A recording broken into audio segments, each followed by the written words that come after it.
Okay, you want to do the show? Yeah, because I gotta go pick up Miri at about 5. That's fine. My kids are alone babysitting themselves right now. They're so adult.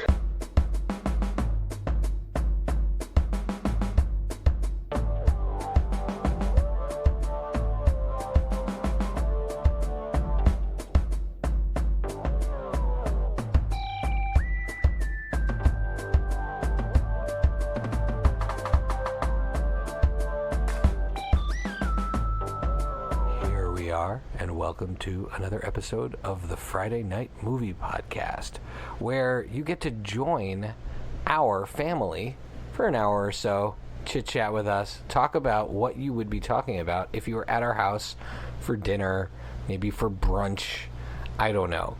Today, I'm joined by my sister Becky from California. Becky, how is life in Berkeley? Honestly, today, not great. It's not one of my better days.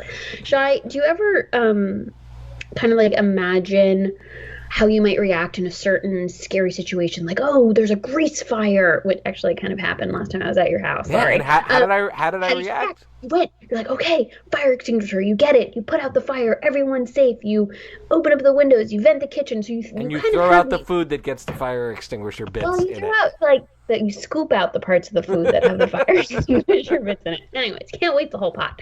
But we kind of are in our back burners of our mind preparing for potentially, scary situations, and we know what our protocol will be. Absolutely. So I had one of those today, except I melted into a puddle of panic and cried hysterically and was completely incapable of I did not have a good reaction. My daughter and I were traveling up an elevator, and just as we got to the top of the first floor, so keep in mind, we were not even a full story off the ground, which is a very boring part of the story. We were not. I mean, we were high enough that I think you could have gotten hurt, but we were not very high off the ground. But and were you on the first floor and there was a basement? No, I don't think there's a basement here. No, there's no basement. So there's nothing below me. I was on the ground. Okay. Traveling to the second floor, and just before the second floor, the elevator stops. Now, it stops like it jerks, or it just goes like, and slows down? Kind of like a slow down, where I was like, all right, where are the doors opening? And I'm like, oh, wait, the doors aren't open. Well, you are pregnant. Did you exceed the weight of the elevator? Honestly, I might have with the state I'm in right now. Okay, so keep in mind, I am pregnant, and I'm with a toddler. I'm with, like, my baby. Who's very cute. And she's getting excited because it means we can press all the buttons that are like the alarm bells are going, and we're pressing the alarm bells, but no one is coming. And I try to open up the little door that says phone for like to make an emergency call. It's jammed. I can't get it open. I call 911 on my phone. No one's picking up. By the way, Oakland, please pick up 911. It's very important. No one picked up the 911 call. Isn't there like an emergency call button built into iPhones even? Yeah, but I think it just still calls like 911. It doesn't call like iPhone 911. Like Apple doesn't have their own fire department dispatch to come save me. It just like patches you into like, the local. It doesn't go to Palo Alto when you're in California and a bunch of guys in white Apple lab coats come. Genius bar guy picks up. That would be amazing. Okay, so at this point, I'm just shouting through the elevator in the hope someone can hear me on the outside. Eventually, someone does. They're like, don't worry, we're calling 911. 3 people have to call. It takes many minutes to try and get someone to answer, to the point where someone goes into the street to try and hail a police officer because we're just stuck in this elevator. So at that point, I just basically stopped breathing. Like, I was hysterical. And my daughter, which was a terrible example to set for my daughter, but she was fine. She was laughing. She was pressing all the buttons. She was having so much fun. I gave her my phone since no one was picking up anyway. She watched shows. She loved being trapped in the elevator. The whole ordeal lasted about 20 minutes. Fire department eventually came. They got me out. They got me out in they basically restarted the elevator and it went back down to the first floor and open. And listen, I know beggars can't be choosers, but was part of me hoping they would open up the elevator with a crowbar? and I'd have to like pull us out. Like, oh, Yeah, or come in through the okay. top like John McClane in Die Hard. I was very happy to get out and in the safest and easiest way possible, but a small part of me was disappointed I didn't get to have them, crowbar the door open and then do like a rescue. Like once we're in it, that would have been a little bit better. That would have been super fun. Anyways, all I wanted to do the rest of the day is take naps, but instead I ate chocolate bars. But whatever. Ooh, what Got me through chocolate? it. Wait, hold on. What chocolate bars? I ate a crunchy bar. I ate a crunchy bar. I ate a crunchy bar and a bunch of pastries. Like a Cadbury Crunchy bar with the yellow honeycomb in the middle Like and a the chocolate on the. crunchy bar from Europe or from Canada. Like none of this like BS American version of Cadbury's. Like a proper foreign Cadbury bar. That's I actually delicious. keep a secret stash of them for emergency situations like this when it's like, okay, mama needs some comfort food. You know, Mom and Dad used to have those secret stashes of the club price before it was Costco boxes, and I remember discovering them, and I used to just walk over and like grab a Score bar or a Crunchy bar whenever I walked by, and then eventually I took the whole box and hid it in my room, in my closet, like behind my sweatshirts. I just had like a 48 pack of Score bars. Just reach in and grab them by the socks. Score bar. Anyway, so that's That it. that's And, intense. Well, it was a rough way to start the day. that's wild. How are you doing, Shy? Well, I'm I not in a state to ask about other people, so thank you. I don't know if you've done this yet, but our sister Lily, who is not on this episode today, she has discovered the beauty of AirPods, which I'm not that into, but she loves her AirPods. And there's this like game she likes to play when you call her and Mom's visiting, where one of them gets one AirPod God. and I the know. other one gets the other AirPod. But the problem is that only one has a microphone. Yeah, I'm while, aware. So while you're talking to one, you just hear the other one yelling in the background. But on the other side, so then today I was talking to Mom for a while, and I said, "Wait, where's Lily?" She's like, "I don't know." So then I said, "So Lily's walking around her apartment just listening to this conversation like it's a podcast." Mom and me. But Lily loves to leave people voice messages, so I feel like she would be into that. Just Yeah, so listening to other people. I think Lily was into it. So what Mom and I talked about though is relevant to Friday Night Movie because Mom says, "Oh, I saw this movie Otherhood. You really need to see it." And then Lily pipes up, she reappears and pipes up through the AirPod. "Mom, you can't recommend this movie to someone because you don't know what it's like not watching a movie with you." Because Mom's always at the movie that she's watching. Yeah. And Yeah. Lily's like, "This is a movie to watch with Mom."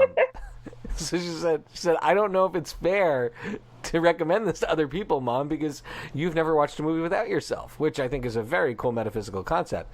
So then I said, "Well, Mom, tell me about the movie. Pitch the movie to me." And she said, "The movie is so good. You'll like it, but your wife will definitely like it.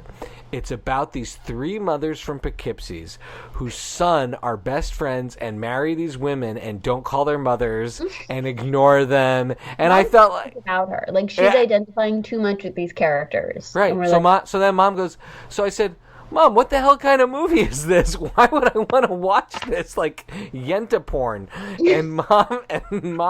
And Mom says, "This movie's like my life." And I said, "Really? This is like your life?" we spent the last hour on the Me? phone, and not, Exactly. We had just spent 30 minutes on the phone together, just like talking about random things.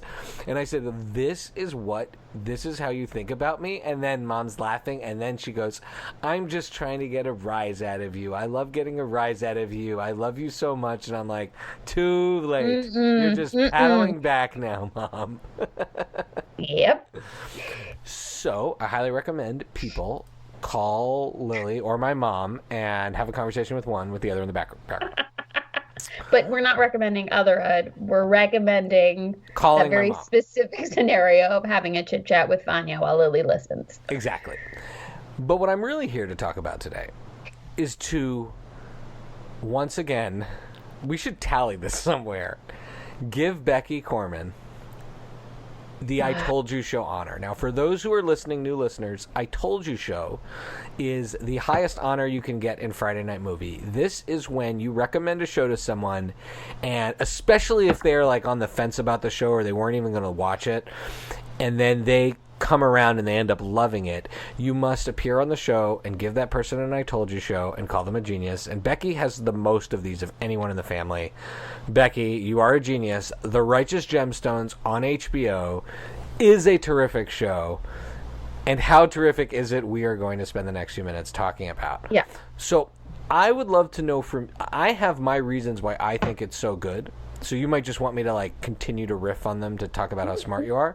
Yeah. But I'm very interested to know because you told me to watch this maybe after the second or third episode. And I had only seen 2 episodes. So I'm now 6 episodes in, and the season is not finished airing. And I think it's a terrific show. But what made you after 2? I was sold after 1 episode we watched together, but I still had some questions. What made you after season 2 commit to saying, let's watch this? Because we watched it together. You rewatched the first episode so we could watch it together. Okay, so, and that actually, I was going to bring that up and saying the fact that I recommended something so early on when I hadn't seen its full potential, on the one hand, is very risky. But to me, this felt like a safe bet because if you look at Danny McBride, who created the show and stars in it, if you look at his progression as an actor and a creator, each of his pieces build on the one previously and I think corrects something that he hasn't gotten quite right. You know, okay. A little bit of empathy that's missing, a little bit of connection with the character, a little bit of maybe development that seems to like kind of be missing. And then in his next attempt, he corrects it. He gets a little bit better. And having just seen Vice Principals, I'm like, okay, this is another opportunity to step it up and try and make it that much tighter, that much better.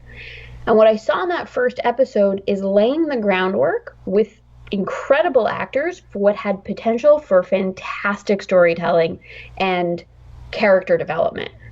So I was going to say, because you just set up the premise of the show, I realized we just went right into it, and you didn't. Oh yeah, we didn't even talk about it so long. All right, we'll do that. Okay, but okay. So, and that'll actually lead into my second point of why I actually was like, I'm going to go all in on this, not even having thought that deep. So it's about a family that runs a mega church. So one of these churches where there's like 50,000 people, like stadium-sized seating for their services, and they're super, super, super rich, multi-millionaires, you know, mega church family, and it's a father and his 3 children, and then each of their families, and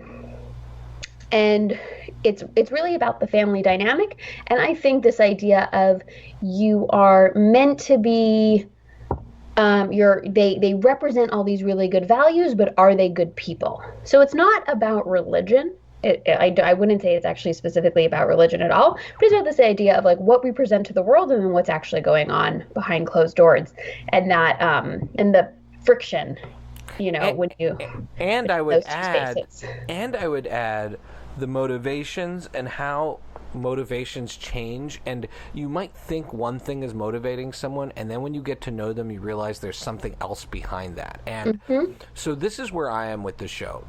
That first episode I thought was terrific because, like you said, first of all, I don't know if HBO qualifies it as a comedy, but I actually really think it's a drama that has some very, very funny parts. But to me, it's Danny McBride graduating from sort of not fart joke, but like awkward rural America fart joke humor, which like maybe we started with, or like celebrity culture humor that like he did in Eastbound and Down, yeah, to something that is a lot deeper and a lot more vulnerable.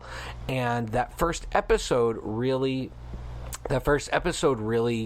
drew me into, okay, so this might not just be a joke show about a bunch of like schmoes being silly with each other, or some siblings just competing with each other and just being a dark comedy. This might really be about something else. And as the show progresses, there's a moment in the show where there are these characters blackmailing him because they have a videotape of some terrible thing that he did and some sexual adventure he had in his spare time with his buddies. And there's a point in the show, it's actually at the end of episode 3, where I turned to Allie and I said, I'm really loving the show. The acting is amazing, but I really don't want this to just become like a heist show where it's about the kidnappers or whatever, the blackmailers figuring out how to rob a megachurch, and it's really about that and their crime going wrong and everything that can go wrong with that. I was like, oh, just please don't let it do that. And then in episode, I want to say it's episode 4. In episode 4, they did an episode that focused almost entirely on Adam DeVine's character. Adam DeVine, who's amazing in it, as the younger brother, who's the most sympathetic of the 3 characters. For sure. And it's all about him as the youth minister, as the youth group leader, trying to convince this girl who's from a rich family, who's kind of going through a bad seed phase, and trying to convince her to join his church youth group. But it's not like... again, it's not about religion. It's about the way it's presented as a bunch of kids doing something positive together, right? Yeah. And he's trying to keep her away from this grody boyfriend. And the arc of that episode of, I think, another show or another period in Eastbound and Down, it would have ended with Adam DeVine's character looking like a fool and doing something really embarrassing. And in the end, what you see at the end of that episode is Adam DeVine's character show this girl that there are good, reliable people out there that are looking out for her. And there's a whole relationship with his friend, who's amazing. I can't even deal with who is that person. Who is he? His character is amazing. But there's this little line at the end where he says to his friend, you're my all-time best project, in the sense that because he helped his friend out from a bad existence. He was sort of, I think, and how he really is this. I mean, I hope it continues to be. He's this positive influence, and I think for me, that character who's so disrespected by his siblings, getting a whole episode where at the end of it you're like, oh wow, no, he's a good guy. He's not perfect. He's spoiled. He's a lot of things, right. But he is actually trying to make a positive difference. And there is something lives. that he cares about, which gives and that's like something I want to bring up about the characters, where I feel like Danny McBride and the other writers have started to really understand how to make these complicated, frustrating, annoying almost people work, is that there has to be something that anchors them in the real world if they're going to be so out there. And for Adam DeVine, it's that there is something that he cares about. There's something give them each something that they really do care about. So for him, he does like being a youth minister. He's good at it. It's important to him. With Danny McBride's character, he can get away with so much of like the insane stuff he does to me because he has a family, and you know that he cares about something. He does ultimately care about his kids. He does. So he's not just some like terrible, wacky person who's solely selfish and we'll get into how amazing that character is, but it works for me because there's a balance. There's something also, ramping it back down and grounding it a bit. Absolutely. And so then they follow this episode with Adam DeVine, which I was like, wow, this was the episode of the season. In my head, I was like, this is as good as this show's going to get. Then they start this. Then they do a flashback episode where they show you the characters when they're younger. And none of the main actors other than John Goodman and Walton Goggins are really in the episodes because they have kids playing them, and they give you the origin story. Now, I have to say, I watch a lot of shows that do origin story stuff, and I usually... I would say for the most part, annoying worst episode. So annoying, and Aaron Sorkin's like obsessed with this, right? Like all of Aaron Sorkin's show will like show you the lives of these people like a year and a half ago, and it's and like how did the writers on Studio 60 and the Sunset Strip become producers? Like not just super worthless backstory.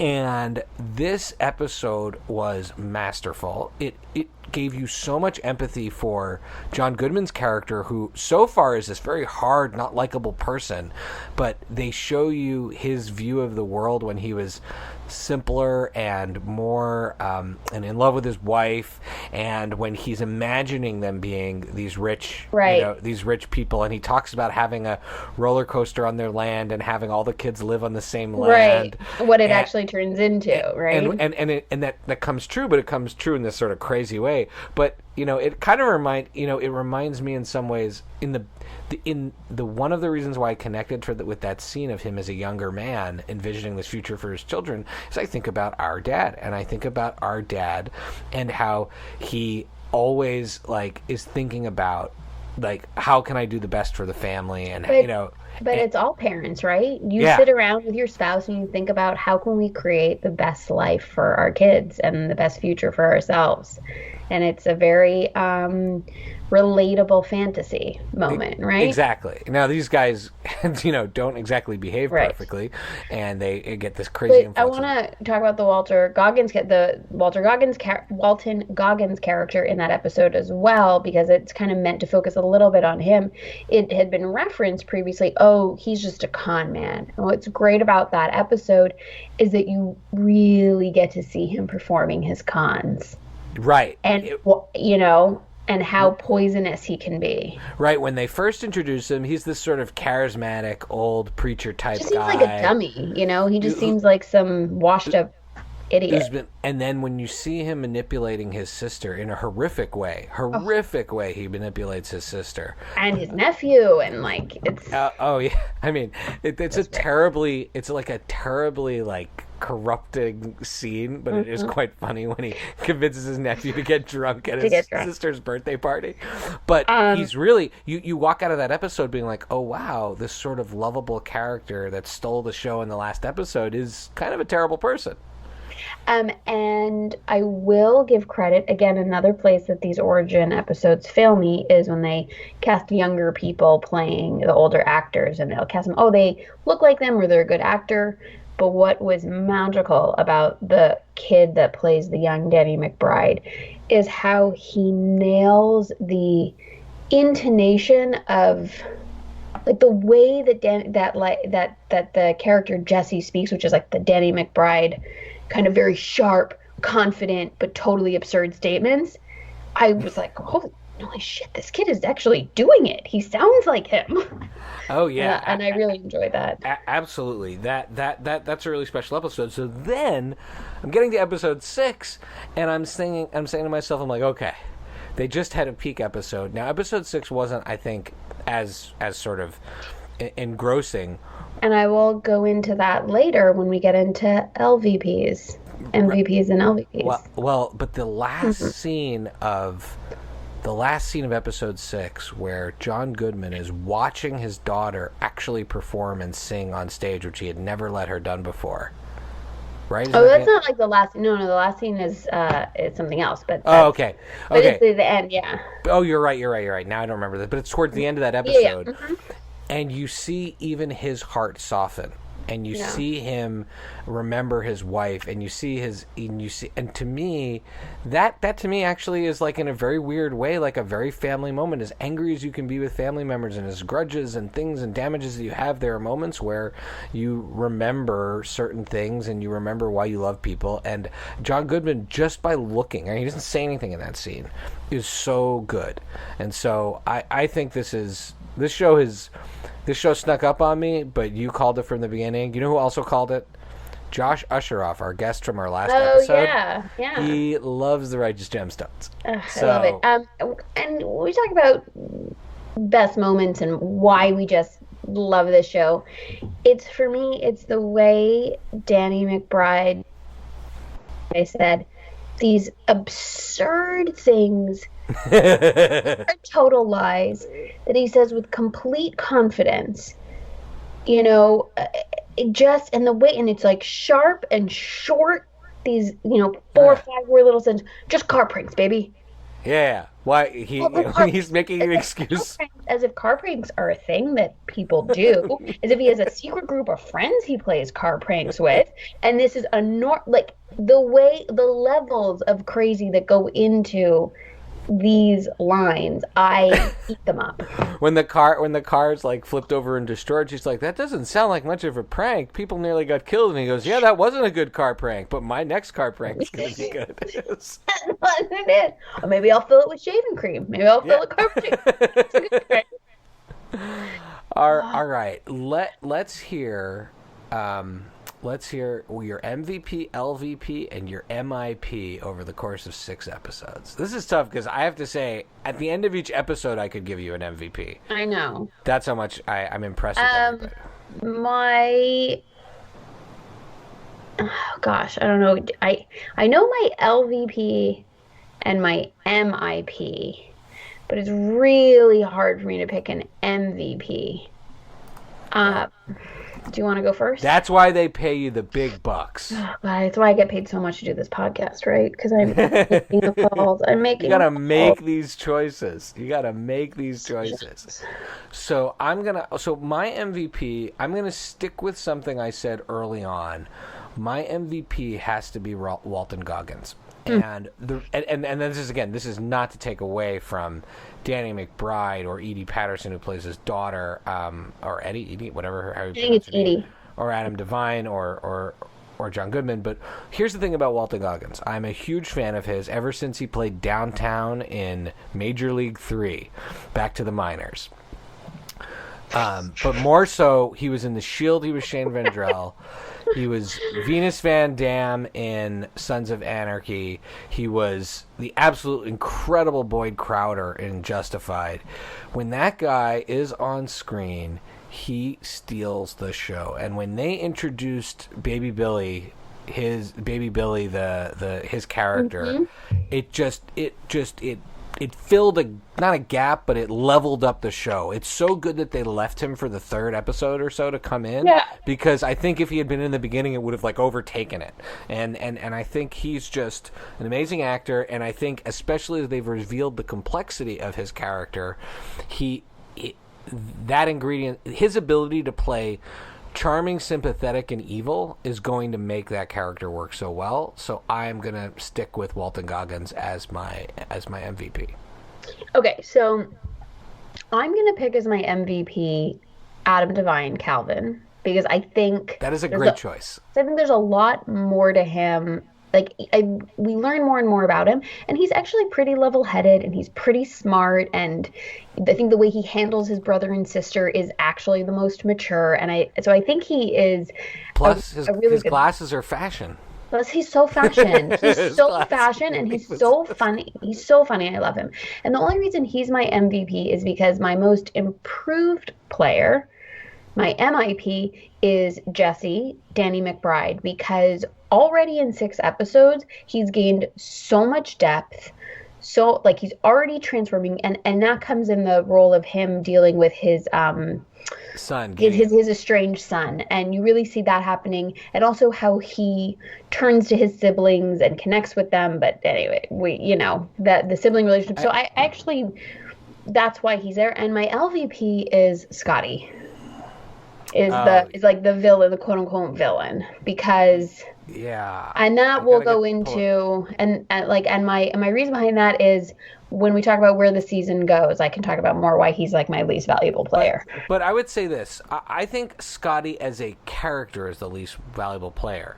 Scott MacArthur, the actor who plays him, who was amazing on the Mick. Oh, amazing. Amazing on the Mick. I think there's just a weakness in the way that they've written this character. I think they have made this character annoying, and I think that they've sort of let Scott MacArthur play all of the qualities you didn't like about his character. I think it's Jimmy and the Mick, without what made Jimmy and the Mick, and what frankly shows what makes Scott MacArthur, I think, a really cool actor is that he was able to play this low life character, but who actually made sense and was a teacher and a mentor. Scotty so far is just a horrific person. Right, and I agree. And I like the actor. I like previous things I've liked him in previous roles. It's really the character. And for me, the actual main problem with the character is that I still don't know why he and Gideon are matched up. Why are they working? There's no motivation for me of why they're tied together. Gideon does not seem to have any reason to need. If he wants to blackmail his family, great, or steal from them, great. I don't understand why he needs Scotty and why he takes Scotty's abuse. Here's where I think this is going. I think I think Gideon ran away from home to be rebellious and be a stuntman in Hollywood or be an actor in Hollywood. And Scotty became his mentor. And then Scotty, for reasons that might become more complex later, but right now, just because he's an opportunist, decides is the one really behind the plan to blackmail the parents. And I think part of why Gideon relies on him is that Gideon, for reasons that we're starting to see, has a broken relationship with his dad and didn't have someone to look up to. And I think Scotty played that role. Now that Gideon is back with his family and his dad is reaching out to him a little bit, it'll be interesting to see where his loyalty lands. Sure, but I think they have Gideon and Scotty acting like playing on such opposite ends of the spectrum. I don't really see where they meet in the middle. Gideon is so, and that's really like the chemistry is not there for me between those two characters. I think the actors could bring it if there just seems so polar opposite, and then I don't even have a good motivation or backstory. Like, I don't know, maybe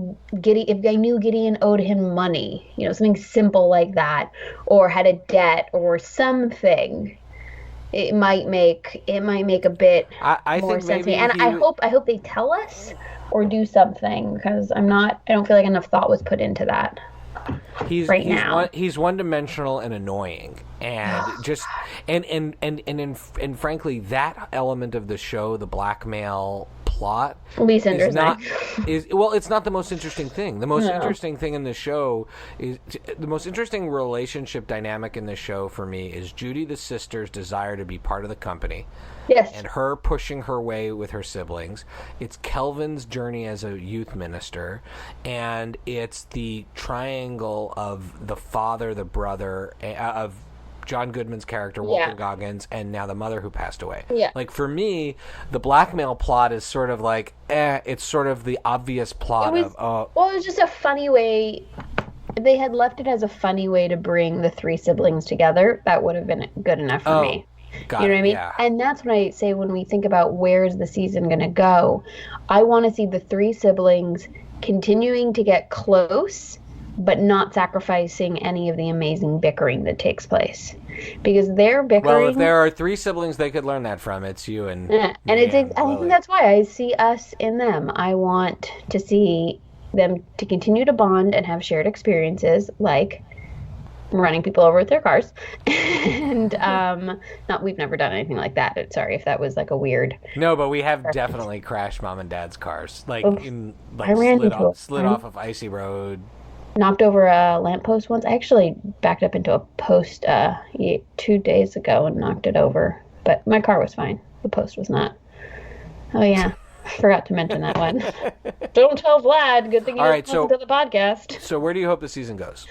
No, I hope we continue to have storylines that push the three of them closer together, and then with that get to continue to experience the hilarious bickering. That's what I'm most interested in right now. I'm shipping Keith and Calvin, so I'd like to see something happen there. I feel like that might be where this is going, and that would be very interesting. That would be very interesting and would be within the dynamic, like the family would have to deal with it, and as opposed to the sort of extrinsic thing of this tape that they're using to blackmail, it's something that's more internal to his character and his relationships, and less like a stupid thing that he did. Yeah. I think I'd like to see the blackmail thing resolve, but I think it probably is going to resolve by being made public and Danny McBride's character cast out, and there's going to be a redemption arc, because I just am imagining season 2 opening with like him living in some crappy motel somewhere, preaching in like Las Vegas in some place, and having to earn his way back into the family. All right, I like that. I like that. That's where I see that. That's where I see. I can see that. Okay, your recs and your shout outs. What are they? Rex. What? Oh, Rex! I have a great rec. Otherhood. Almost. It's so good that I watched it one day, and then the next day insisted Vlad watch it in front of me so I could watch him watching it because I was having so much fun. The Between Two Ferns movie on Netflix. Oh, I wanted to watch that, and Allie refused. First of all, it is so good. It's so funny, and it's like an hour and a half. It's super short. And the best part of the movie is is at like 5 minutes in the credits is just bloopers, which you only really earn if you watch the whole movie to like see all the interviews throughout the movie to then get those. So don't just watch the bloopers. Watch the movie, earn the bloopers. So good. That's oh my amazing. God. That's a great rec. I watched it 2 days in a row. Not just like I saw it twice. I saw it and then the next day watched it again. That is a great rec. Yeah. So shout out to Josh Esheroff because he doesn't get an I told you so, but good taste. Due to your elevator event, I'm going to recommend a movie that I would say this is the definition of a rent. This is not a buy. This is not a 4-star movie, but this is a movie that was way cooler than my expectations. And it is a movie called Devil. The story was by M. Night Shyamalan, but it was directed by somebody else. So it takes place in an elevator, and there's a devil in the elevator. It's the movie that takes place in an elevator, and an elevator that's stuck, and one by one the people are like disappearing or mauled by like some ghost. And I actually really enjoyed this movie, and it's an hour and 20 minutes long. I'm so happy my suffering was funny to you. No, and it's got some cool actors in it. It's got Chris Messina. It's got Jeffrey Arend. So I think it's like for an hour, if this was a 2-hour movie, I would say it should never exist. But for an hour and 20-minute movie, and since we're talking about elevators, I was pleasantly surprised by this movie. And it's called Devil? Devil. And then the other thing I'm going to recommend, this is a sort of an obvious regular recommendation from us, but The Goldbergs season 7 is back, and the first episode was in the theme of the TV show of the movie Vacation, and I was dying of laughter. It is great to have that show back. I'm going to be watching that to help me continue to recalibrate after my event. Yeah, it's very, very funny, and there are some really, really great, in particular, Jeff Schwartz lines in that episode. But in general, it's a great episode. All right, Beck, where can people follow you? You can follow me on Twitter at PaperBKPrincess. Next time I'm trapped in an elevator, I'll make sure to let all of you know. I'll tweet it out. Probably faster to get the fire department's attention that way. So, yeah, that's where you can follow me. Shai, where can people follow you? Well, you can follow me at Pancake and the number 4 table, so Pancake 4 table on Twitter and Instagram. And you can follow all of the Friday Night Movie shenanigans at Friday Night Movie on Twitter and Instagram as well, or Friday Night Movie Pod on the web.